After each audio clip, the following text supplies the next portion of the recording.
Well, greetings. Welcome to uh, another edition of the Has Been podcast.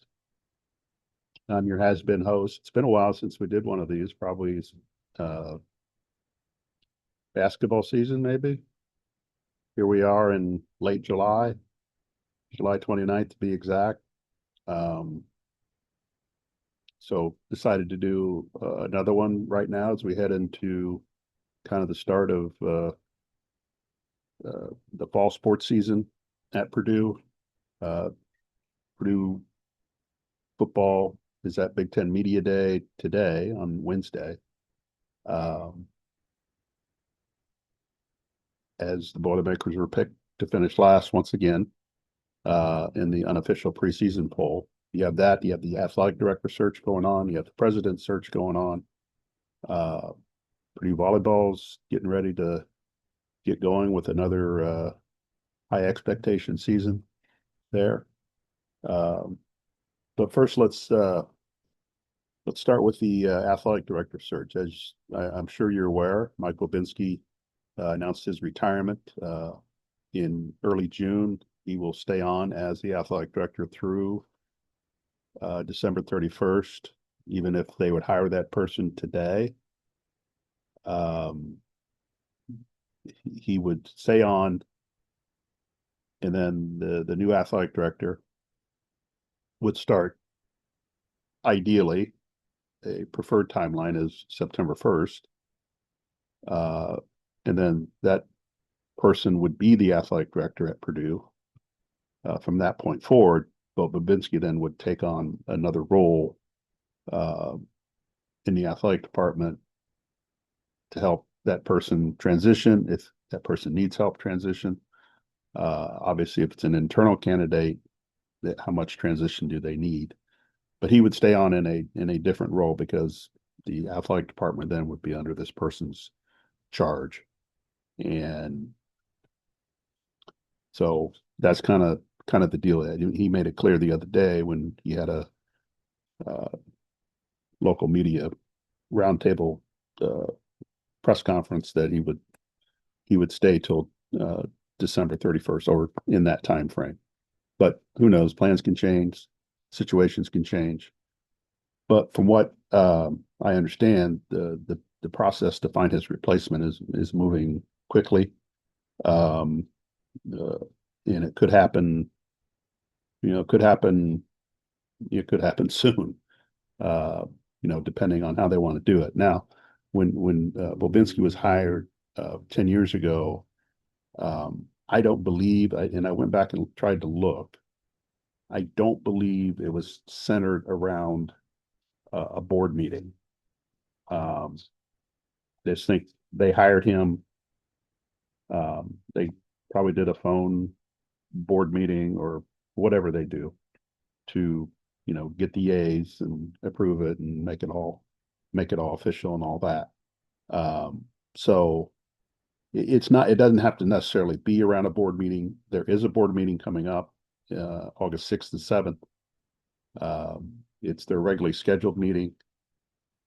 If you wanted to tie two and two together and read the tea leaves, um, you could come to the conclusion that that's when they potentially could announce it. That's when they potentially could rubber stamp it, um, or it could happen sooner, or it can happen later.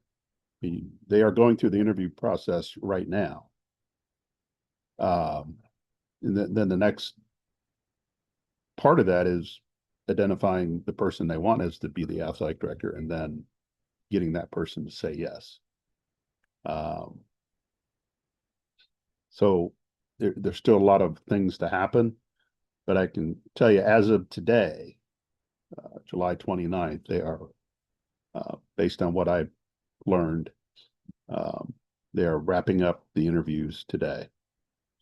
Now, where it goes from here, uh, I don't I don't know that right now where it goes from here, other than their three-person committee, which is Michael Clips of the board of trustees, interim president Mitch Daniels, and former board chairman Michael Berghoff. Um, they get together and figure out, okay, who do we want here of this group, or do we need to go in a different direction? Do we need to look somewhere else? Um, so that, there's still some steps involved in all that. I don't get a sense that they're rushing through this, but they are moving quickly on this. Um, because I do think, and then listening to Mike Bobinski the other day, I do think it is important, um, that whoever they hire as the athletic director can start when the fall season starts, because then you get a full football season, you get a full fall sports season for the new athletic director to kind of see how things operate, see how things, what's going on, and then kind of go from there. By the time Mike Levinsky would leave the university on December 31st, um, then this new person would have a pretty good handle of what, you know, kind of the cycle that Purdue goes through. There's still things to learn even after that, but he would get this person. I don't want to say he because it could be a she. This person then would get, um, the first part of basketball season, first part of winter sports.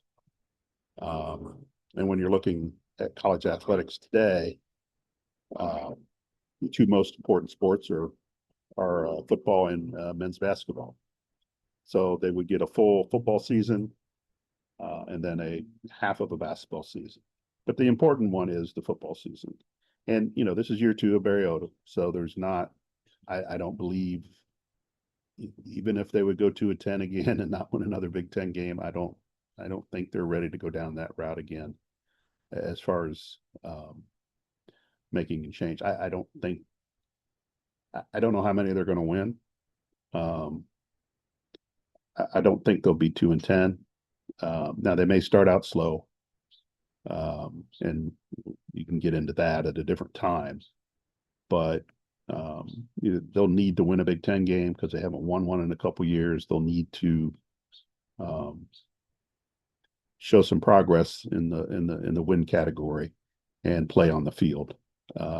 So, but that would give the new athletic director an opportunity to evaluate a whole football season and understand where the program's at, what's needed, and then go from there. So that would be the perfect timeline, I think, for Purdue, and I think that's kind of how they're operating under.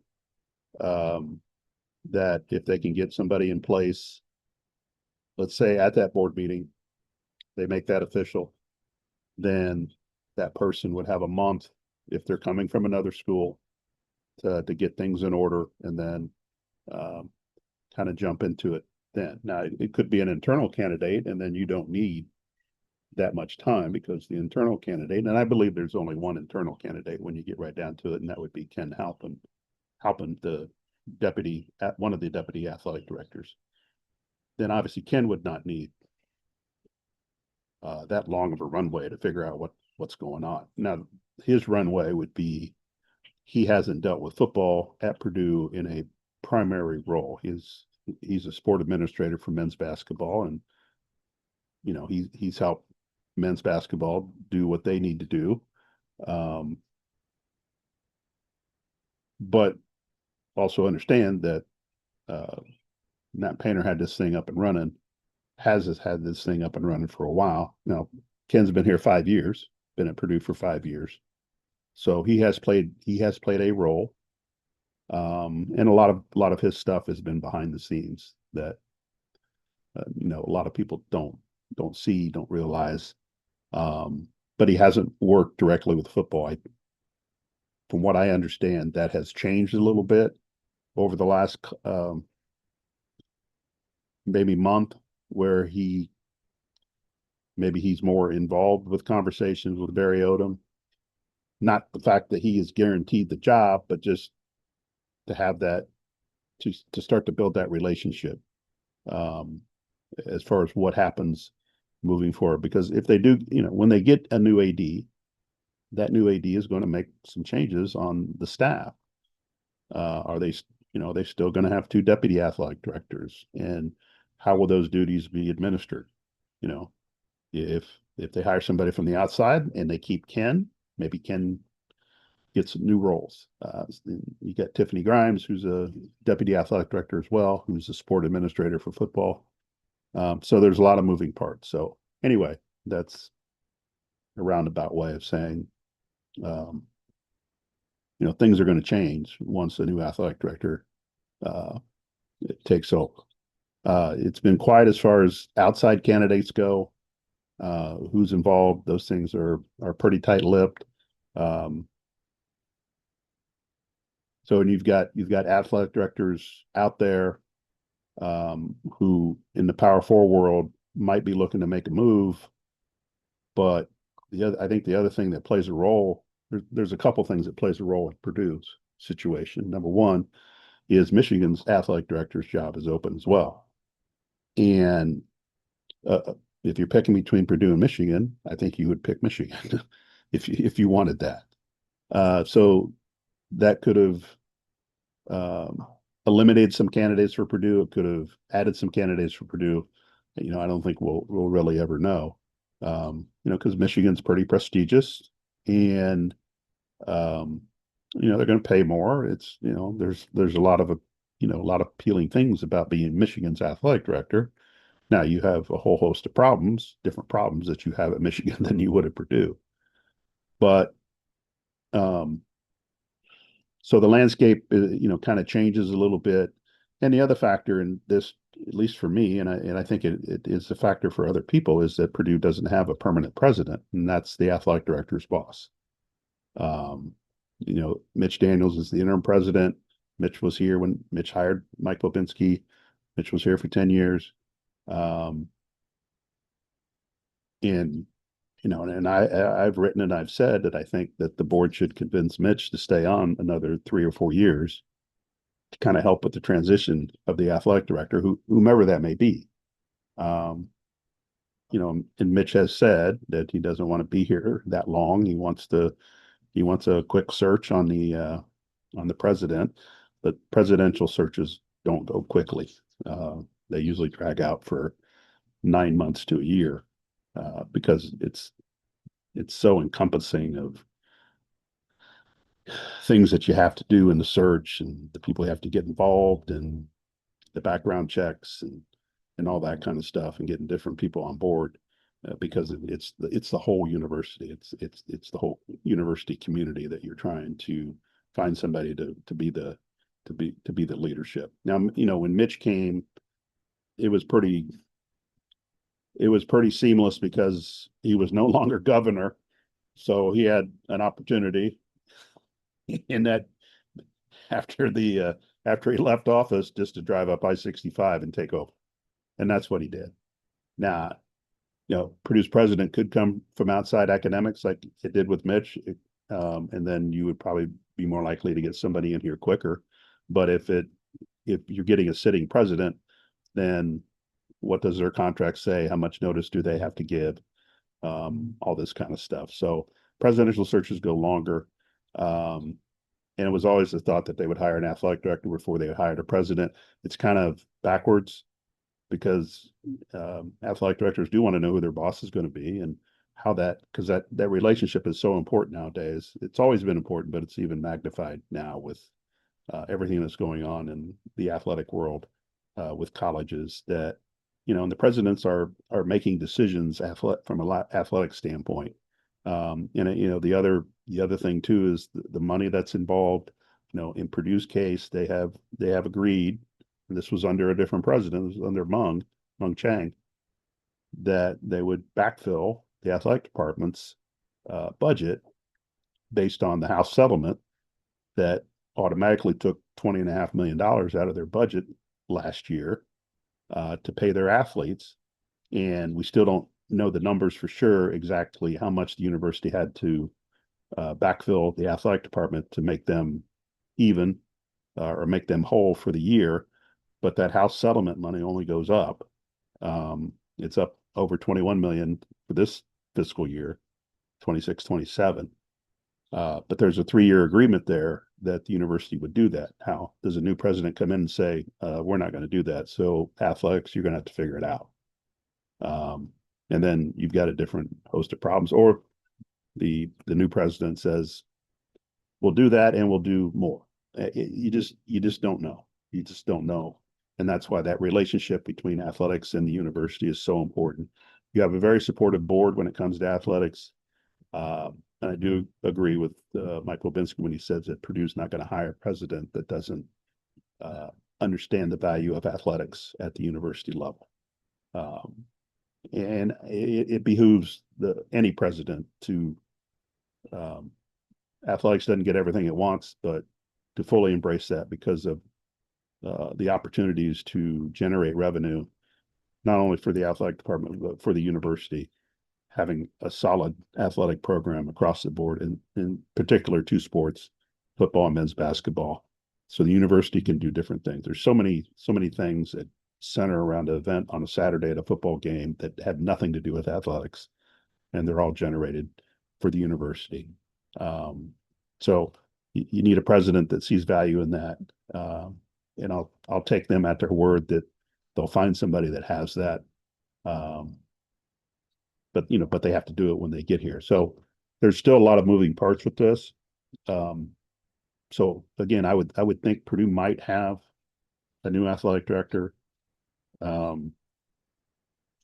maybe within a week if they identify the right person and they can come to terms on a contract and all that kind of stuff, and they get who they want, and all that falls into place. So you could have a new athletic director by the first second weekend of August, maybe, that would start potentially September 1st or in that area, or this could drag out a little bit more just depending on how things go. So that's kind of where things stand in that area.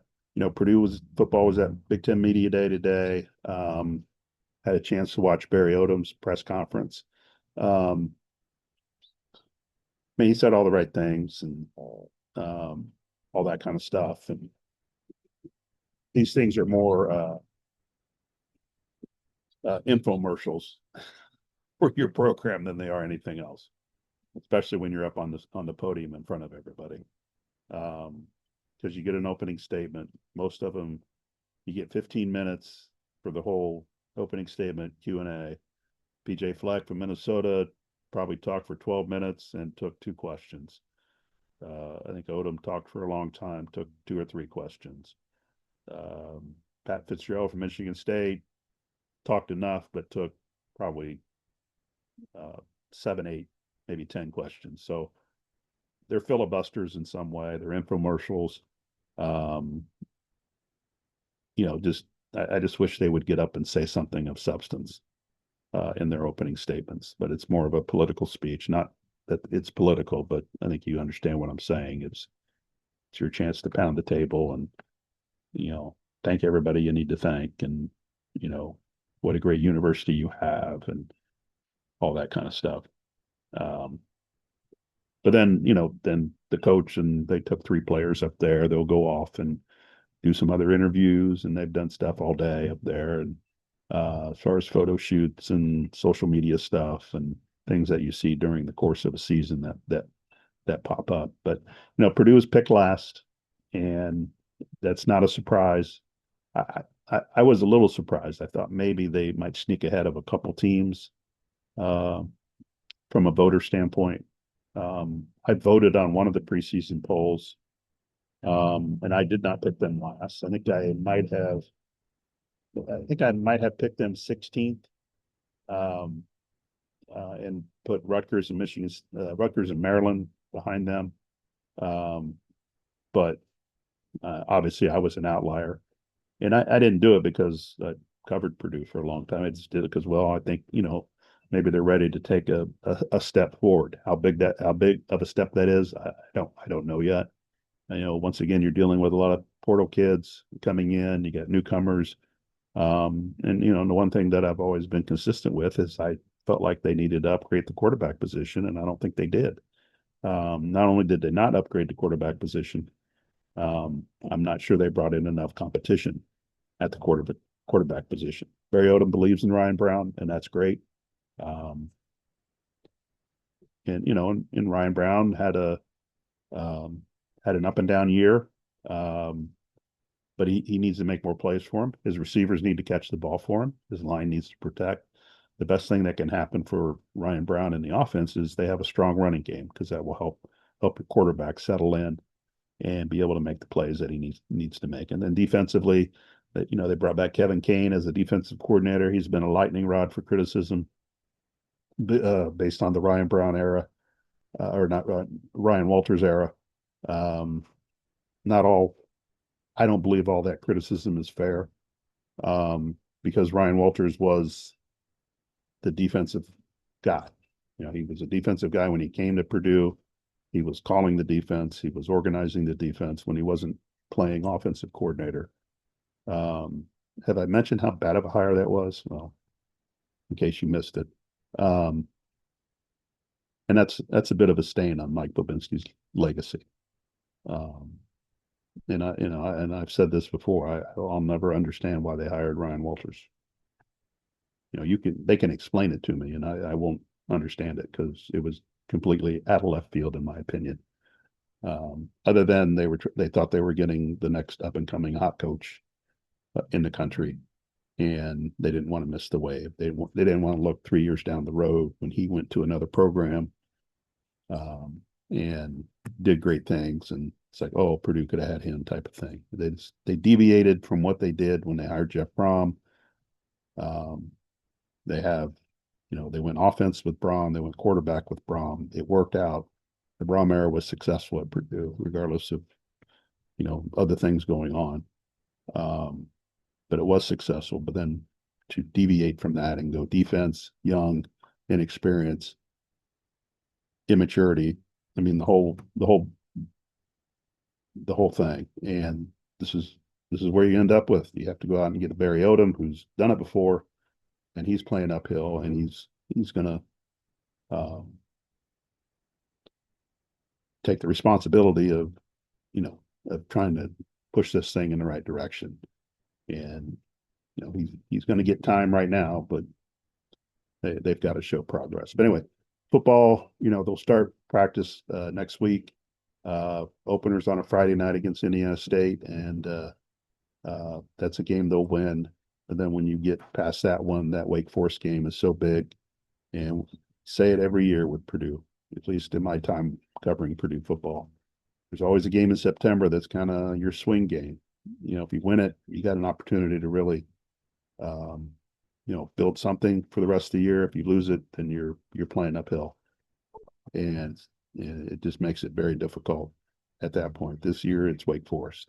If they can beat Wake Forest, they'd be 2-0. They go to UCLA. That'll be tough to win. Then you got Notre Dame at home, and then you would hit October 2-2, which would be manageable. The Big Ten schedule is not daunting, but it's challenging enough for a program like Purdue. So getting off to a good start, getting a couple wins in September. Maybe if you go 2-0, you can go to UCLA, surprise them, and then that kind of changes your season right there. But if you're staring at 1-3 going into October, and we don't know exactly how healthy they're going to be the rest of the year. If Brown's going to stay upright, what key injuries are they going to have, and all those things will change your season in a heartbeat. Because regardless of everything that's going on with the portal and adding players, the one thing that Purdue has lacked over the years, they've had good frontline players, but it's the depth or lack thereof that has held them back in certain seasons.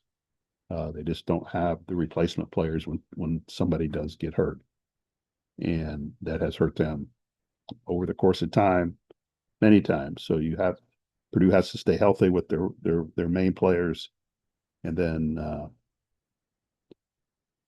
just hope nobody gets hurt. But it'll be an interesting September for the football team to see if they can do something early to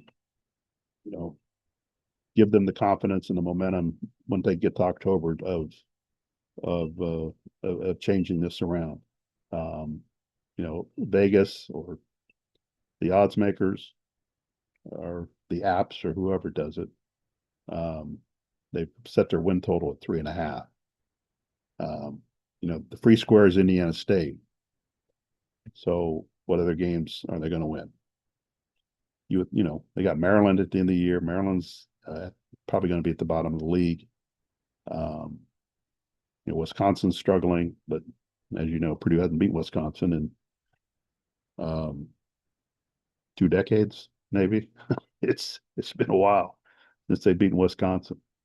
So they have I just say they have a manageable schedule. You don't have Ohio State, you don't have Oregon, you got Indiana, but we don't know for sure what Indiana will be at the end of the year. They're not going to revert to old Indiana, but are they going to still be dominating Indiana as they've been the last couple of years? So they do catch a bit of a break in there. When you look at the preseason poll, they play one team that's ranked in the top 5 of the preseason poll, but then they play teams that are in the middle from 6 to like 11 or 12. They play a lot of those teams, and a lot of those games are on the road. So while the schedule's not daunting, but it's still very challenging for a program like Purdue to try to gain some traction there. So I'll be honest, I don't know a lot of names on the roster. They change so much that it's exhausting trying to keep up with who's who, and where they came from and what position they play and all that kind of stuff. So it's very hard, and every program's doing it. But again, that Wake Forest game is the game, in my opinion. I know others share that too. Men's basketball's in Canada. They got one more game. That's tonight. The 4th game of the trip, the final game. They played 4 games in 5 days against the Canadian teams. I think the competition is better than what they would have gotten if they would have played, a thrown together team in Italy or France or whatever.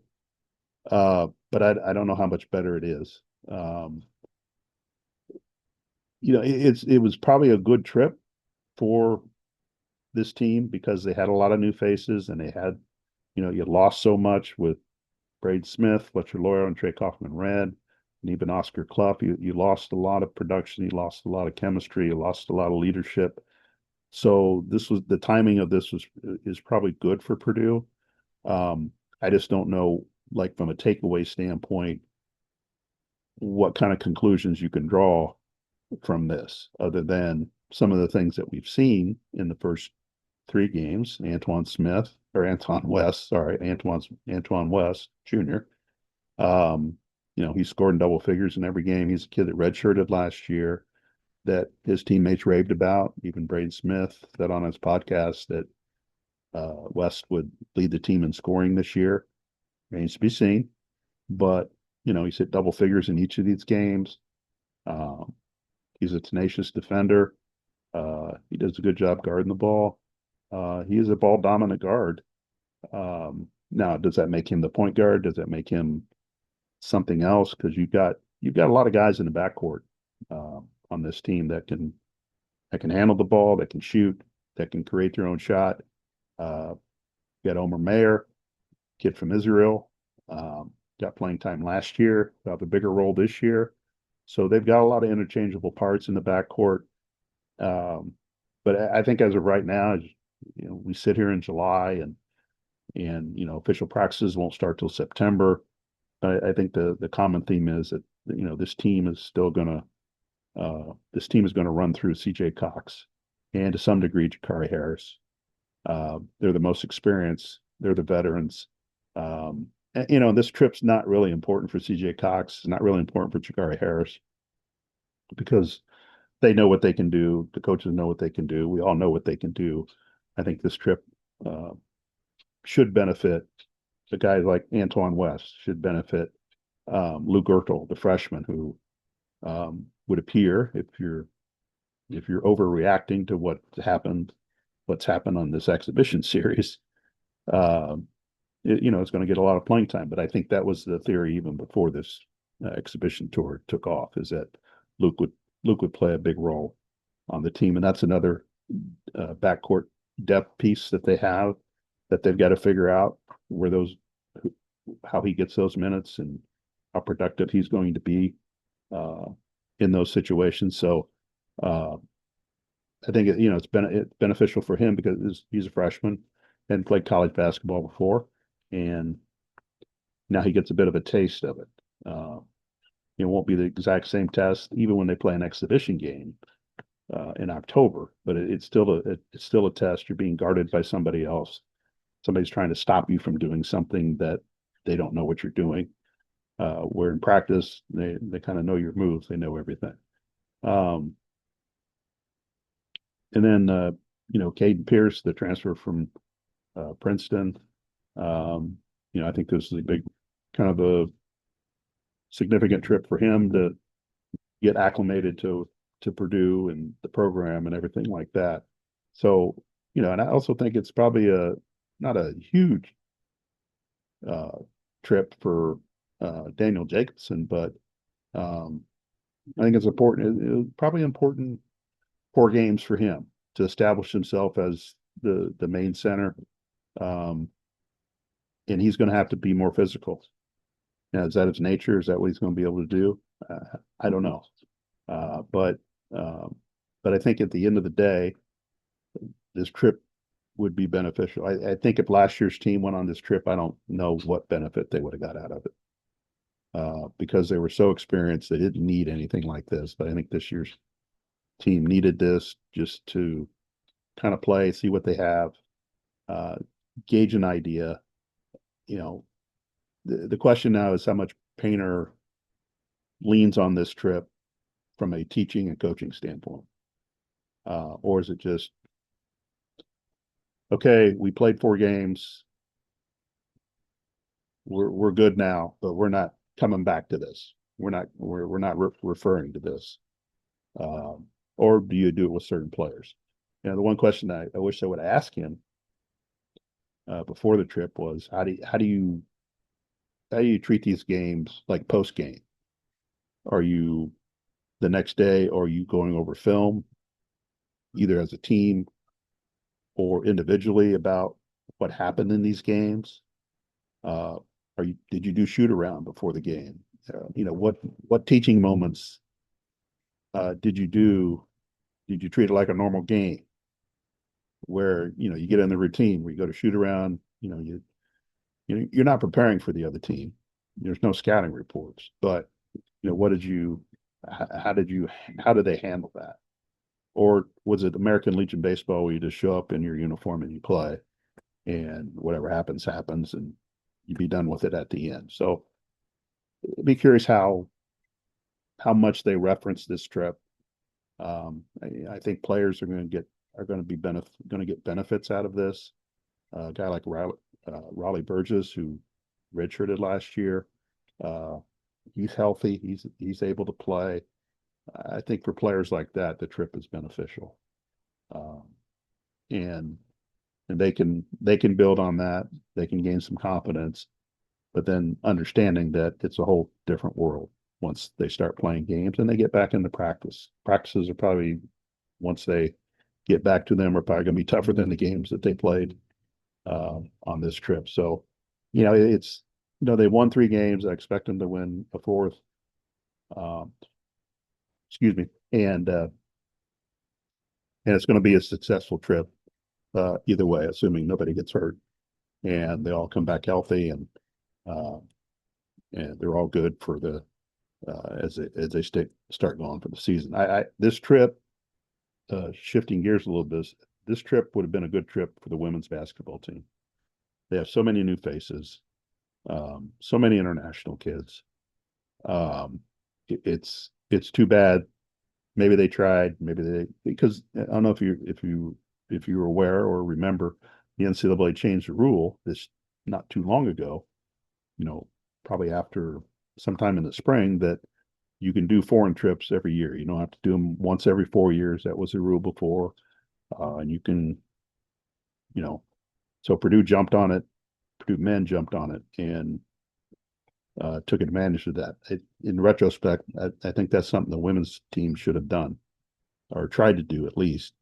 And granted, they don't have their whole team here yet. They got three international players that are still overseas. One's playing in a tournament, um, uh, and then another one's like the other two, I guess, are waiting on their paperwork to get finalized. So they don't have a full team with them, but and I haven't had a chance to ask Kitty Joes whether it was even an option for them to do something like this because they need with so many new faces, and we saw it last year. They had so many new faces, so many new players. They needed time to kind of figure each other out. And I'm not sure they did last year. The record tells you they didn't. They did make the Big Ten tournament, but they snuck in on the last day. Um, and to be honest, um, I don't know if I like when people say that because you should be honest, right? Um, they can't afford not to hit the ground running.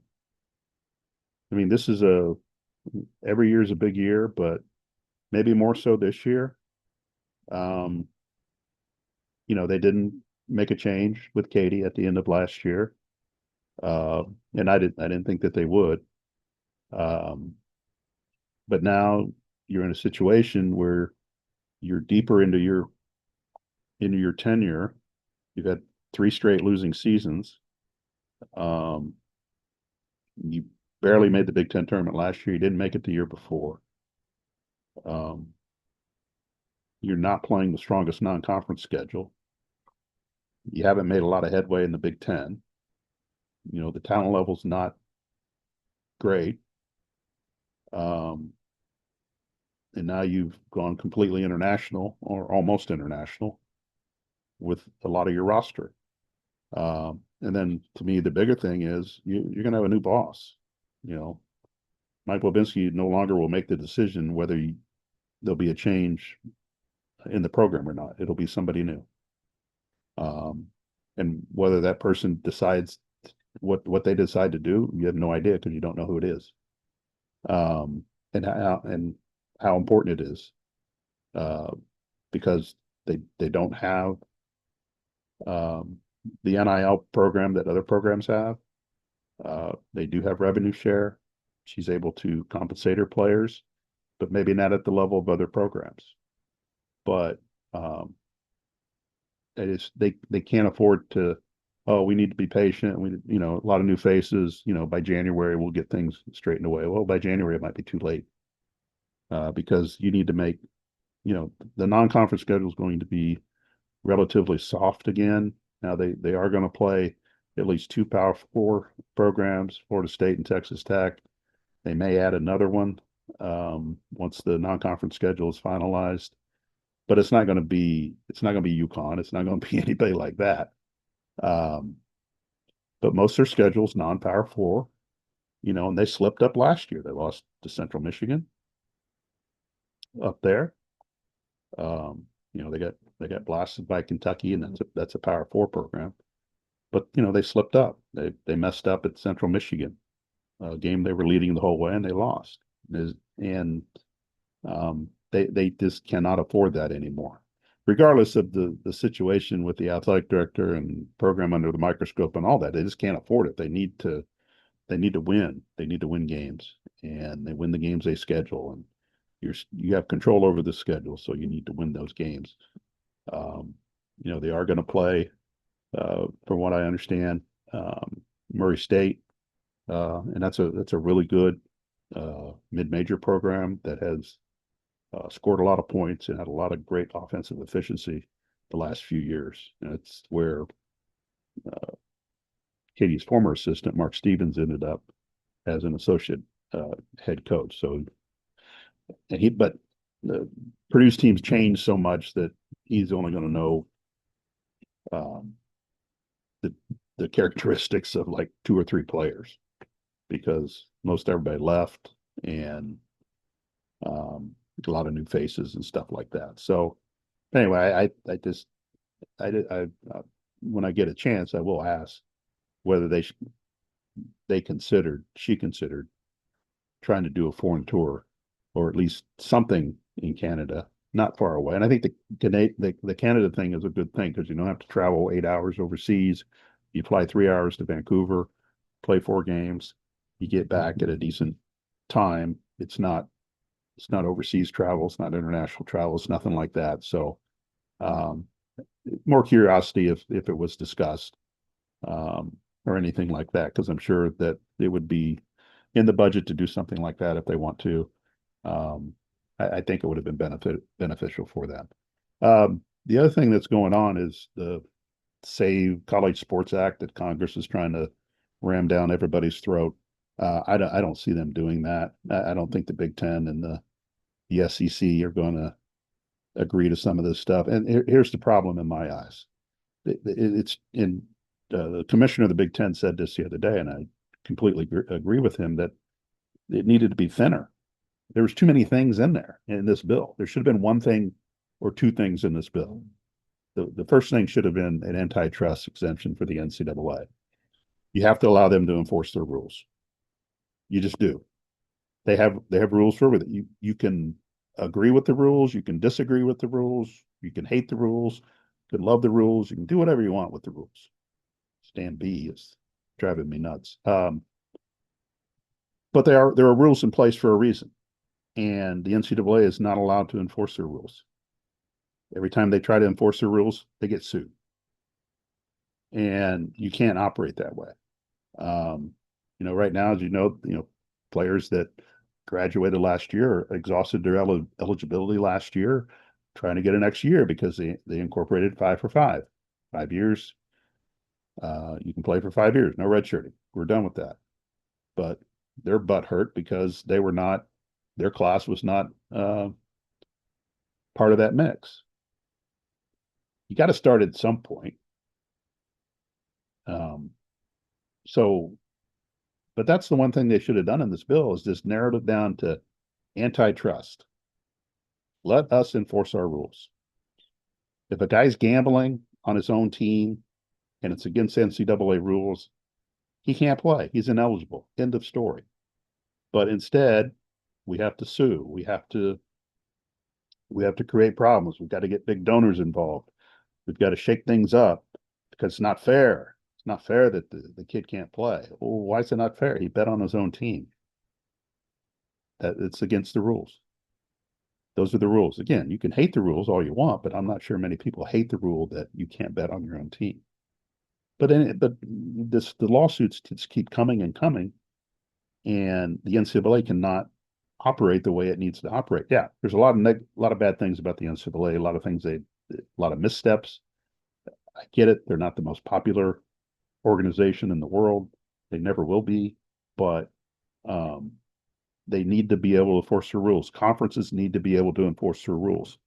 And to me, that's the biggest thing. All this other stuff they're trying to push through, like, okay, you can't have more than 19 teams in your schools in your conference. Who cares?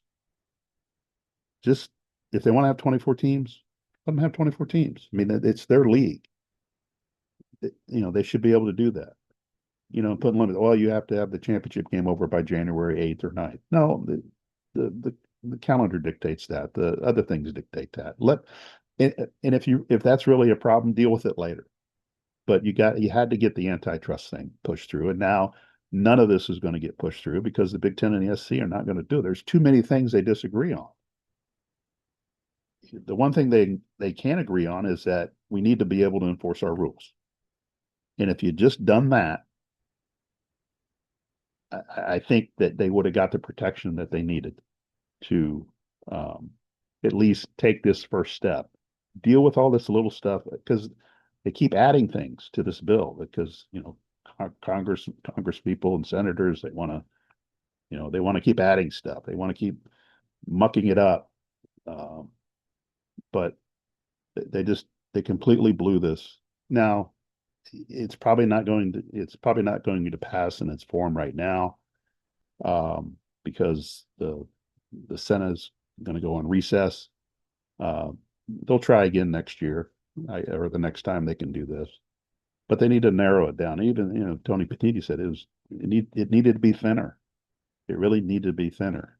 And, now they're talking about allowing schools to have 20 extra $1 million from the House settlement as a retention salary pool to keep your players instead of the $21 million you have to spend on players.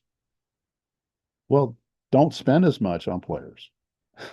I mean, there's choices that have to be made. I know school down the street's doing it, but that's the thing. It's like, well, we got to have this. So no, you're the ones paying the money. You're the one agreeing to it. Just don't do it. Um, that's unrealistic to think that would happen. Um, so that thing, I don't think that thing will. There's supposed to be some resolution today on it. I haven't seen anything as of this afternoon, but um, I would not expect it to make it. But who knows? And Tony Petitti, the Big Ten commissioner, wants to talk about why the Big Ten's for 2014 playoff. I don't have a big problem with that.